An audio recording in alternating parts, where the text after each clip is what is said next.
Hi everyone, I'm Shelley and you're watching There's No Place Like Home. I'm back with another Question the Narrative video. And today's topic is architecture of Washington, D.C. I have questions. So I actually came up with this idea when I was watching Percy Jackson's Sea of Monsters with my children the other day, and in one of the scenes, they were heading through Washington D.C. And as they were doing whatever they were doing, I wasn't paying attention to that. I was looking at the architecture, and at that point I didn't even know where they were at because I wasn't really paying much attention to the movie. And I said to one of my children, "Where are they?" And they said they're in Washington D.C. So I decided that I was going to look up Washington, D.C. architecture because, hey, why not? And this is what I found. Now, most people looking at this will know immediately where this is. Even if you are not in the United States, most people will know where this is at. But if you would look at this with new eyes and without knowing the things that we have been taught, where would you think this was taking place? I would say Europe. If we go by most of the architecture there, I see some Greek architecture back here. I see what is, I would say, more Roman architecture here. Now, I might not be using the proper architectural terms, but I'm calling it like I see it. And I also have to add that it is pouring outside, and it has been for days. So if you can hear that in the background, I apologize. There's nothing at all that I can do about the weather. So anyway, hopefully by tomorrow, the rain will stop because I'm frankly tired of the rain. But anyway, that's what you hear in the background. But taking a look around you, I started thinking to myself, is this why Washington, D.C. is our capital? I know that the narrative is that these were built because they are the capital. But just as with the World's Fair, I can't help wondering if at least some of these buildings were founded, and that they just occupied them and gave them a new purpose. Because this, to me, does not look like a country that has no history. You know, that's something that we're always taught. We're always taught that the United States doesn't have much of a history, not like any other regions around the world do. The United States, no, it's the New World, right? Nothing ever went on in the New World before, quote, Columbus discovered it, which we know is not true. But I have questions about that because I believe that a lot of these buildings were already here when the Europeans started, quote, discovering America. So let's just take a look. Actually, and one more thing before I start looking at some more of the architecture here, let's just look at how long they say that some of these buildings took to build. Because remember, this was a time of horse and cart. Okay, so the United States Capitol. So that obviously, oops, wrong one. Where are we? Aha. Okay, so that's the one that you saw in the front. I mean, there is a smaller picture here, but I just didn't feel like clicking on it. Now it tells us that started construction in 1793 and completed in 1800. So this building was completed in 7 years in a day and age when it was just horse and carts. And, you know, I have to say that at the beginning, I was saying that this looks more Roman to me, but the ends here looks very Greek. The columns look very Greek. It's hard for me to distinguish between Roman and Greek. Greek is usually a little bit simpler than Roman architecture. Roman architecture is usually more intricate. But yeah, no matter what it is, I can't help but think to myself, how was this built in 7 years with horses and carts? And I do believe that it was built right around the same time as the White House. So let's check on that. All right. Construction on the White House started 1792. So 1 year before and ended in 8 years. So, and you know what I've been thinking about as I've been looking at the White House? For this being the place where our president resides, it doesn't look as impressive to me as the other architecture in Washington, D.C. I can't help it. It does look very basic to me. But still, I have questions about how things like this were being built in a time of horse and carts, especially in the relatively short time periods that we're told that they have taken. So let's just look through at some of the other architecture in Washington, D.C., because it's beautiful. And I have to say, we'll go back to this. I have to say, there's the White House, that I'm not telling you that all of these buildings that I show you here today were already standing. What I am telling you is that for sure, I believe that some of these buildings were standing and may have been inspiration for them to do later models, for example, in the early 20th century. So that's just one side of the White House and then the other side. And like I said, to me, pretty basic. This is a church. I think it's the main church of Washington, D.C. Does it say? No, it says beautiful row houses. That's certainly not a row house. But again, think to yourself, horse and carts, and in a time period when supposedly, we had no history here. This all just came about and was built in a relatively short time period after it was, quote, discovered. And more intricacies. It's absolutely stunning.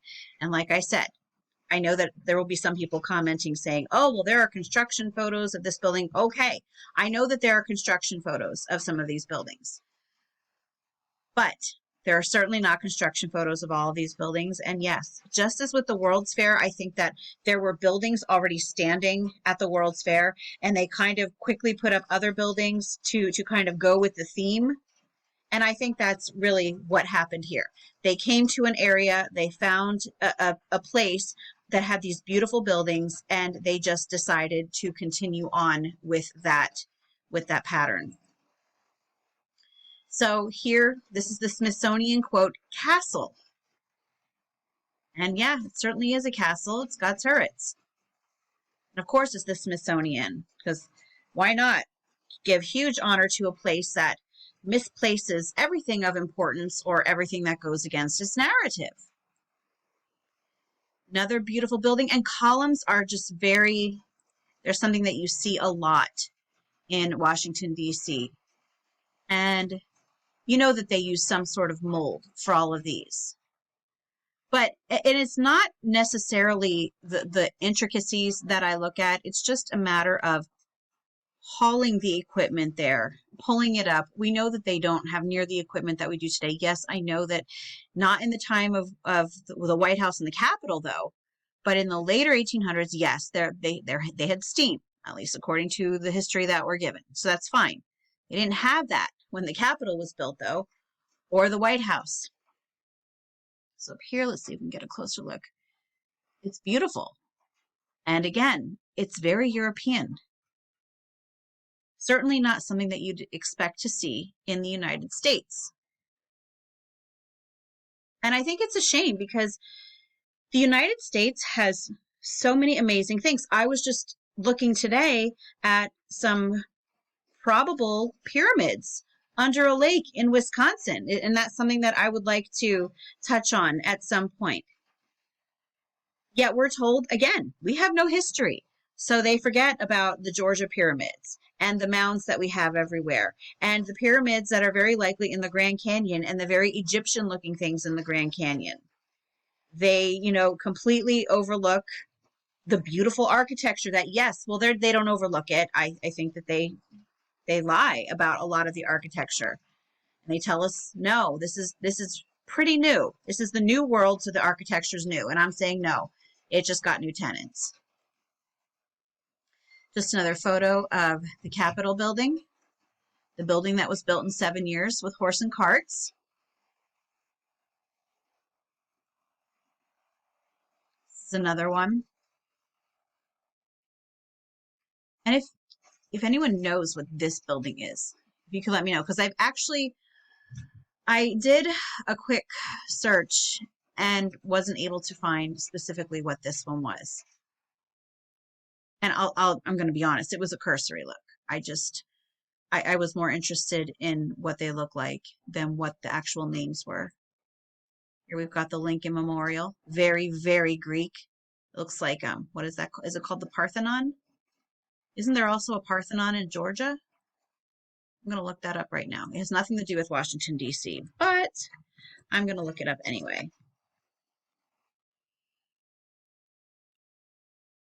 Ah, yes, there is. So, again, it's not even just Washington, D.C.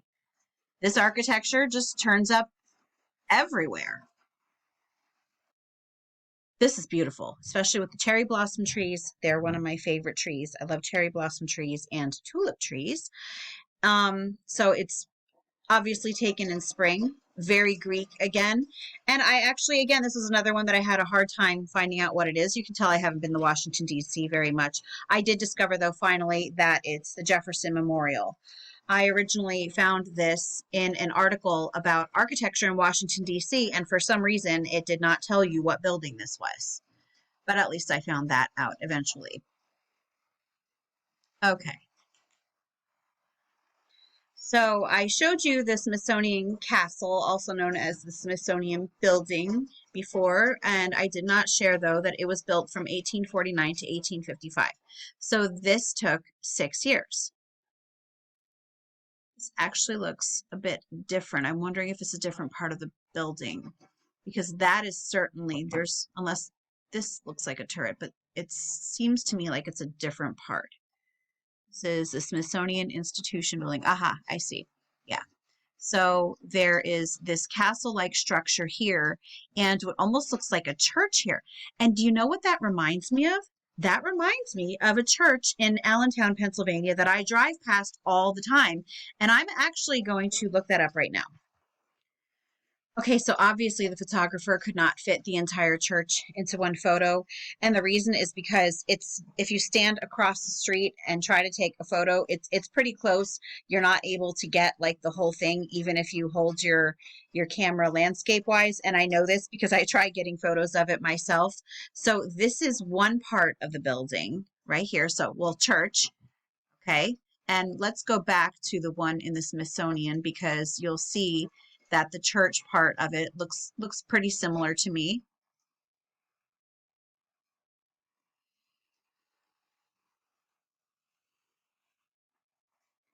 And here is the other part of the church. So this part over here is the part that I just showed you. And then this section here is the castle type architecture.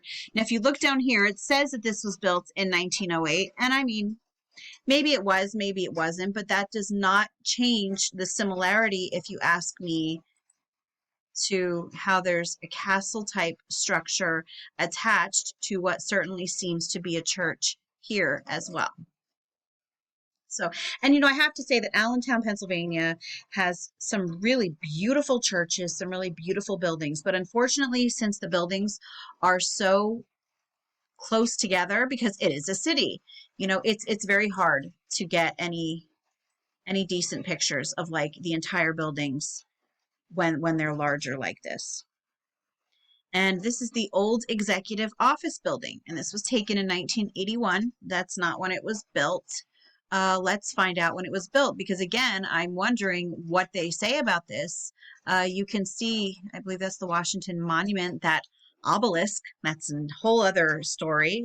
Not even going to go there today, but there are obelisks all over the world. And of course, there's one in Washington, D.C., our capital.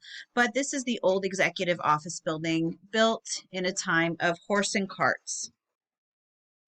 Okay, and this one actually took a bit longer. This one took from 1871 to 1888, so 17 years, which certainly sounds better than what they usually try to tell us about these buildings. But again, it's still something that I have questions about. Okay. I found 2 interesting articles that I just wanted to share snippets of today in this video. And this is actually where I first saw this. And yeah, for some reason, this is 25 historic buildings in Washington, D.C.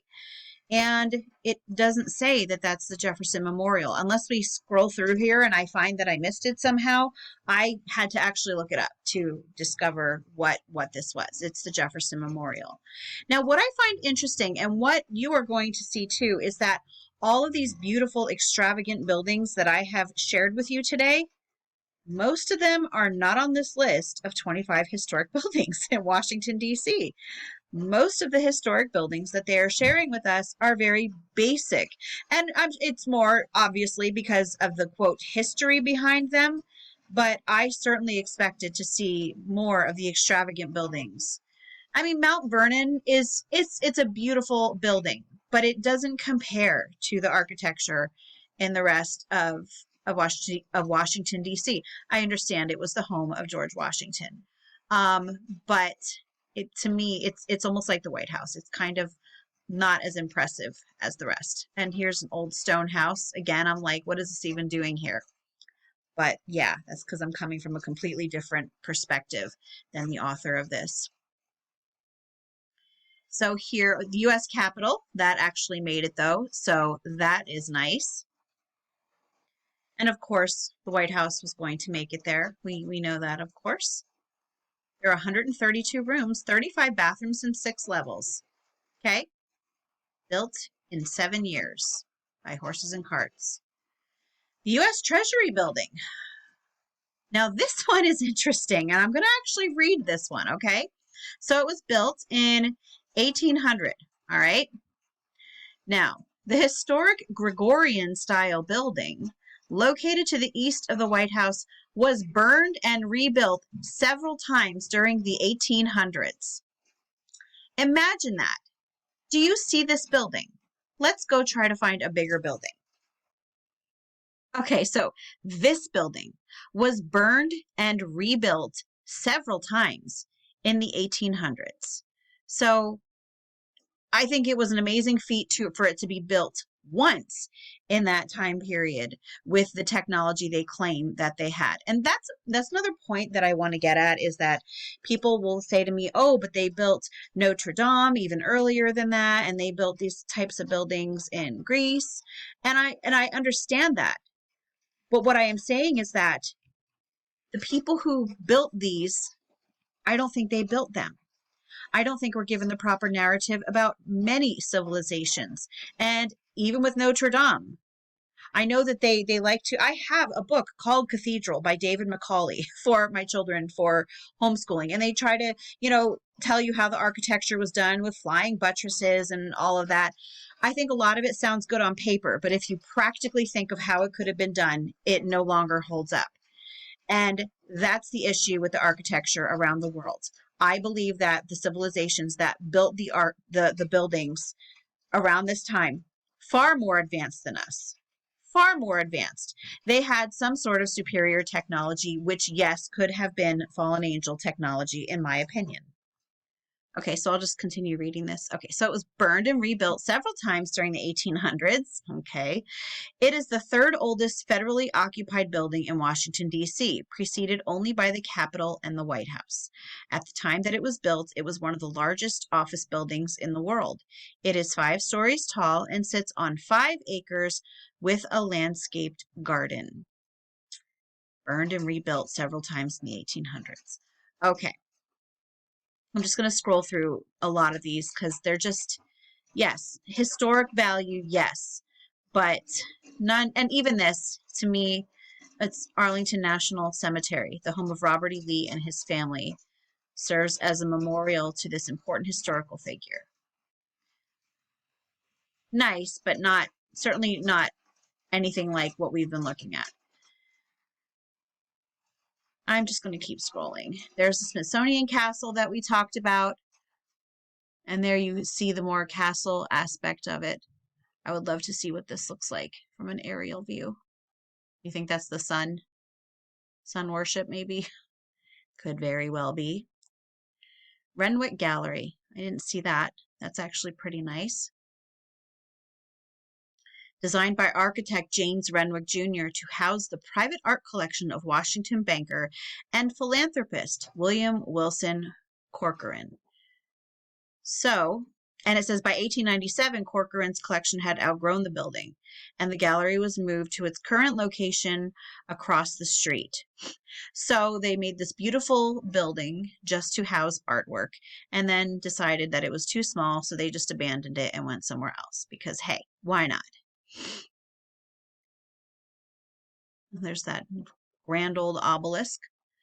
National Building Museum. Eisenhower Executive Office Building. That was the one that I showed you earlier. That would be this one right here. And looking at these columns, which, I mean, looking at all the columns should have brought this to mind, reminds me of something that I did want to share with you before I forget. And I did share it in another video of mine, but these are columns that are just standing in a field in Washington, D.C. And you will find things like this, again, all over the world. And so many people believe that this is actually the ruins of another site. I don't know. Now, they claim that it's just columns from, I think, the Capitol building. It could be that too. But it's interesting that they're column fields. I'll call them column fields like this all over the world. And I did share several of them. I know there's definitely one in the South too, in the United States. And that was in, I wish I could remember which video that was. I'm going to see if I can remember that one. And if I can, I will leave a link for that in the video at the end. Union Station. Now that's another one that a lot of times train stations are just these beautiful, extravagant buildings. And to me, they just scream re-inhabited. They just kind of are used for train stations because there's certainly no reason to have ceilings as high as there are in Union Station. I mean, really, is this really necessary for a train station? Early 1900s, this was built. Imagine what it's like to heat this. All that heat rising up to the top. That's what I think of because of how expensive everything is nowadays. I'm like, how much did it cost to heat that place? But really, why? Again, because I think it was there and they just found a use for it. And lastly, I just wanted to share this article with you that I found. And it's just Greek and Roman influences on Washington, D.C. architecture. And yes, that's certainly what it seems like. The architecture in Washington, D.C. is very Romanesque, is very Greek. But I can't help but think that a lot of it was not just influenced by that style, but that it was built by the same civilization. Let's just read a little bit of it. Just as America is a melting pot of culture, its architecture is an international blend as well. A good example is our nation's capital, a planned community designed by Pierre Charles L'Enfant. Washington, D.C. reflects the influences of Egypt, that would be the obelisk for sure, classical Greece and Rome, medieval Europe, that could definitely be the Smithsonian-style castles, 19th century France, and others. This article will highlight 3 examples of classical Greek and Roman architecture. And we're just going to take a look at these. So here we have what certainly looks to me a lot like was that the Lincoln Memorial? Yes, the one that to me looks like the Parthenon. Now this is the temple at Paestum, circa 460 BCE. So yes, to me this looks very much like the Lincoln Memorial. Yeah, I'm sure that you can see the similarities as well. I realized I had so many tabs open. Okay. So here we have the Pantheon of Rome, circa 125, I'm just going to say BC. So that's what the inside of that looked like. And here we have Union Station, which we just looked at. And that certainly does look a lot like what the inside of the Pantheon looks like, doesn't it? Okay, here we have the Arch of Constantine. Beautiful. It reminds me of a lot of the things that you see at the World's Fair also. I have to throw that in there. And this is the Baths of Diocletian.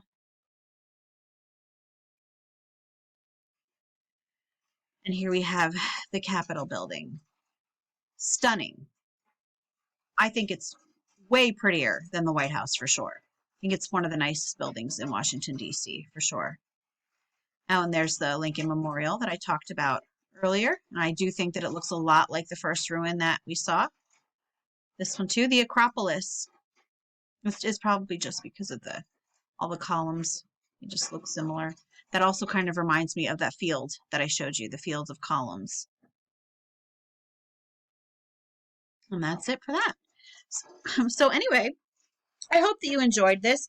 There was really no major purpose to this video, just to question, why are we always told that we don't have a history? I think that there is much more history to the United States than what we are told. They're trying to erase it for whatever reason. And I think that it's up to all of us to find out why. That's all that I have for you today. If you like this video, give it a thumbs up.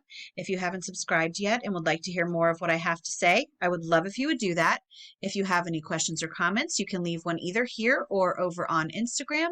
And if you like my work and would like to check out my Patreon page, I will leave a link in the description box for that as well. And I hope you have a great day.